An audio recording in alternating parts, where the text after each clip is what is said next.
Assalamualaikum warahmatullahi wabarakatuh. Shalom, Om Swastiastu, Nama Budaya, Salam Sejahtera bagi kita semua. Perkenalkan, nama saya Salwa Aulia Pelangi. Di sini saya akan menjelaskan mengenai konsep dasar akuntansi yang di dalamnya berisikan mengenai pengertian akuntansi, siklus akuntansi, contoh transaksi sederhana, lalu penjelasan mengenai laporan laba rugi dan neraca, dan yang terakhir pendapat pribadi saya mengenai pencatatan keuangan. Nah, pertama saya akan menjelaskan mengenai pengertian akuntansi. Akuntansi merupakan sebuah proses sistematis di mana hal itu dapat digunakan untuk mencatat, mengelompokkan, dan mengolah serta menganalisis data atau seluruh transaksi keuangan yang terjadi pada suatu usaha, sehingga dapat menghasilkan informasi keuangan yang jelas, akurat, dan mudah dipahami. Pastinya, kemudian informasi tersebut dapat menilai kondisi keuangan dan kinerja suatu usaha. Terkadang dalam kehidupan sehari-hari, akuntansi juga memiliki peran yang sangat penting, terutama dalam kegiatan ekonomi, baik pada lingkup pribadi, keluarga, maupun usaha. Dengan adanya pencatatan keuangan yang baik, penggunaan uang dapat lebih terkontrol dan terarah. Hal ini dapat membantu kita dalam mengatur pengeluaran, merencanakan kebutuhan, serta menghindari pemborosan, sehingga kondisi keuangan menjadi lebih stabil dan terkelola dengan baik, terutama pada para pelaku usaha-usaha kecil yang masih belum melakukan pencatatan keuangan itu secara rapi, sehingga mereka seringkali tidak mengetahui kondisi keuangan yang pasti. Maka dari itu, akuntansi sangatlah dibutuhkan oleh para pelaku usaha, karena akuntansi tidak hanya sekedar mencatat pemasukan dan pengeluaran, tetapi dapat mencakup proses perhitungan, pengelompokan, dan juga penyajian data keuangan dalam bentuk laporan. Dan dengan adanya akuntansi, pemilik usaha itu dapat mengetahui seberapa besar keuntungan yang diperoleh, jumlah barang yang dikeluarkan, dan posisi keuangan pada suatu periode. Nah, selanjutnya saya akan membahas mengenai persamaan dasar akuntansi. Di sini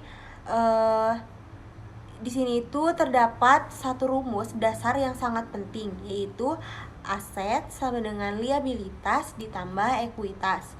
Jadi persamaan di atas itu menunjukkan bahwa semua harta yang dimiliki suatu usaha itu berasal dari dua komponen utama, yaitu utang atau liabilitas dan modal atau ekuitas pemilik.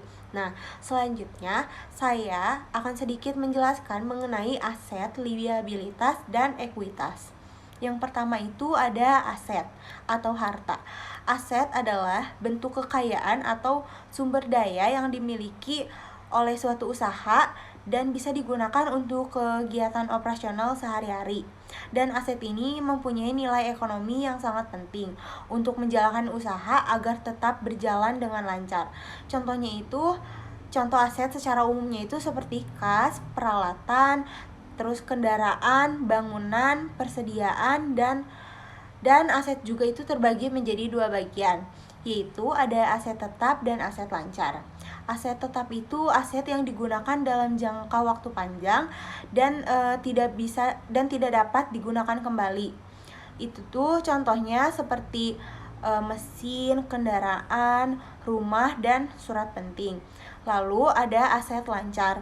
Aset lancar itu aset yang mudah dicairkan menjadi uang dan dapat habis digunakan dalam waktu kurang dari 1 tahun. Nah, contohnya itu kayak kas, persediaan barang, perlengkapan, piutang, dan saldo bank. Nah, yang kedua ada liabilitas atau utang. Liabilitas adalah kewajiban atau utang yang dimiliki oleh usaha kepada pihak lain dan harus dibayar dalam waktu tertentu. Biasanya itu terjadi karena adanya pembelian secara kredit atau kewajiban lainnya yang masih belum dibayarkan.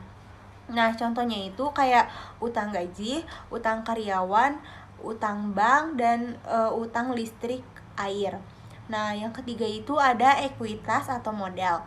Ekuitas itu adalah hak pemilik atas aset usaha setelah dikurangi dengan semua kewajiban. Kewajiban ekuitas juga menunjukkan seberapa besar modal yang dimiliki dalam usaha tersebut dan keuntungan yang dihasilkan selama usaha itu berjalan. Contohnya itu seperti modal awal atau tambahan modal.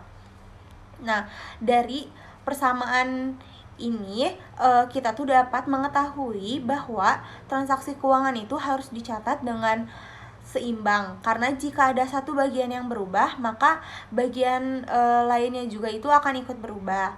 Dengan memahami persamaan dasar ini, pencatatan keuangan itu akan menjadi lebih mudah dan terstruktur. Selanjutnya, saya akan menjelaskan tentang siklus akuntansi. Siklus akuntansi itu adalah tahapan-tahapan proses pencatatan keuangan yang dilakukan secara berurutan dan terus berulang dalam setiap periode tertentu. Tujuan utama dari siklus akuntansi itu agar dapat menghasilkan laporan yang rapi, akurat, dan mudah dipahami, sehingga menjadi dasar pengambilan keputusan.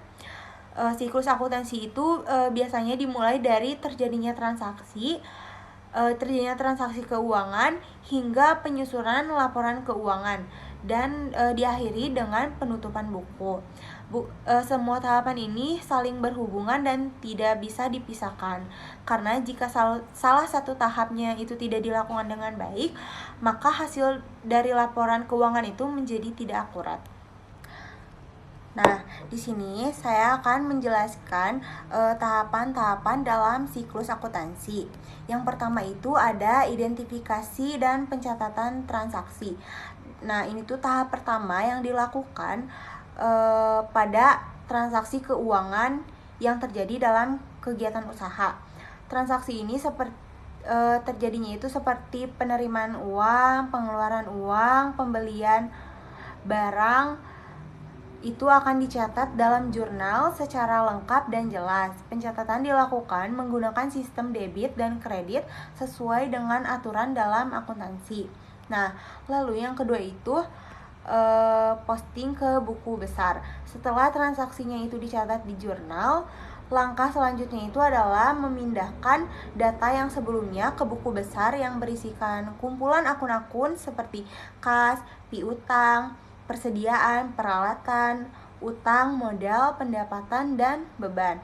Tahapan ini dilakukan untuk mengelompokkan transaksi berdasarkan jenis akun agar dapat mengetahui saldo dari masing-masing akun, dan juga pemilik usaha dapat memantau perubahan saldo pada setiap akun secara terstruktur. Yang ketiga, penyusunan neraca saldo. Setelah semua transaksi diposting ke buku besar, maka disusunlah neraca saldo. Neraca saldo yang berisikan seluruh akun serta saldo debit dan kreditnya. Tujuannya itu agar dapat memastikan bahwa jumlah debit sama dengan jumlah kredit. Dan jika terjadi perbedaan, berarti terdapat kesalahan dalam pencatatan dan harus segera diperbaiki. Oleh karena itu, neraca saldo berfungsi sebagai alat pengecekan awal sebelum menyusun laporan keuangan. Nah, yang keempat itu ada pembuatan jurnal penyesuaian. Pada akhir periode, biasanya seringkali terdapat transaksi yang belum tercatat atau perlu disesuaikan, seperti beban yang masih harus dibayar, pendapatan yang masih harus diterima, serta penyusunan aset tetap. Untuk itu dibuatlah jurnal penyesuaian agar data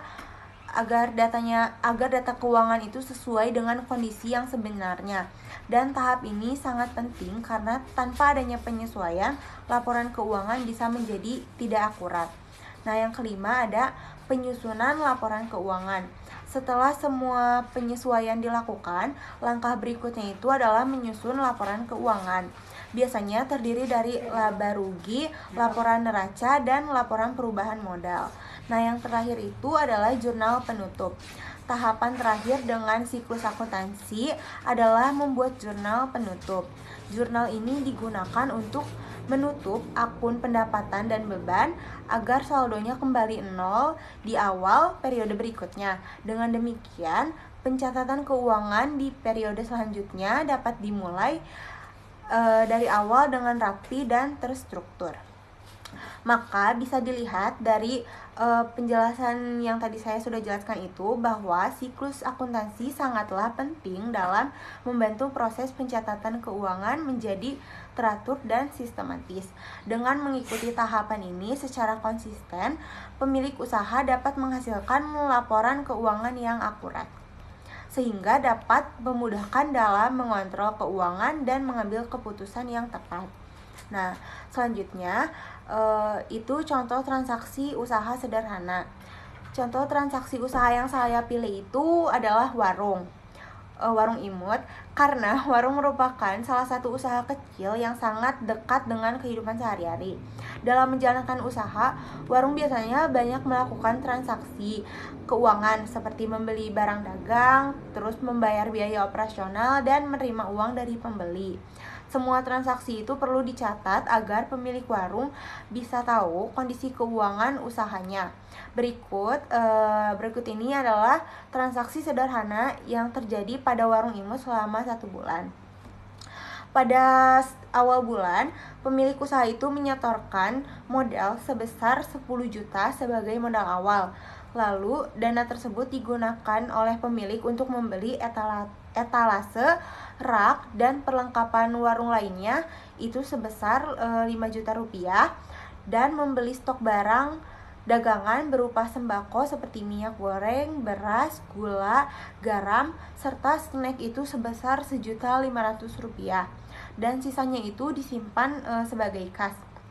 Nah, selama 1 bulan berjalan, usaha warung imut memperoleh pendapatan dari hasil penjualannya itu sebesar 2 juta rupiah. Selain itu, usaha warung imut juga mengeluarkan biaya listrik dan air sebesar 300.000 rupiah, dan tidak lupa untuk membayar gaji karyawan sebesar 500.000 rupiah.